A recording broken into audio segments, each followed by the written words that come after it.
વલસાડના Dhamdachi હાઈવેના APMC market પાસે પલટી ખાઈ ગયેલા ટેમ્પામાંથી રૂરલ પોલીસને દારૂ મળી આવ્યો। વલસાડના ધમડાચી હાઈવે પર આવેલી એપીએમસી માર્કેટ પાસે પિકઅપ ટેમ્પો પલટી મારતા વલસાડ રૂરલ પોલીસની ટીમ ઘટના સ્થળે દોડી જતા ટેમ્પામાં મકાઈની આડમાં લઈ જવાતો 60,575 રૂપિયાના દારૂ સાથે મહારાષ્ટ્ર નાસિકના એક આરોપીની ધરપકડ કરી છે।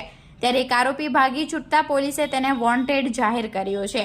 મુંબઈથી સુરત જતા રોડ પર આવેલા વલસાડના ધમડાચી ઔરંગા નદી કિનારે આવેલ એપીએમસી માર્કેટ પાસે એક શાકભાજી ભરેલ pickup tempo number MH15JC 1040 road ઉપર રાત્રિના 1 થી 1.5 વાગ્યાના અરસામાં ટેમ્પો પલટી મારતા તેમાં સવાર વ્યક્તિને ઈજા થઈ હોવાની જાણ થતાં વલસાડ રૂરલ પોલીસ મથકના પોલીસ કોન્સ્ટેબલ ઘનશ્યામસિંહ બળવંતસિંહ, માધુભાઈ કનુભાઈ તથા ગોપેશભાઈ મેરામભાઈ ઘટના સ્થળે ગયા હતા।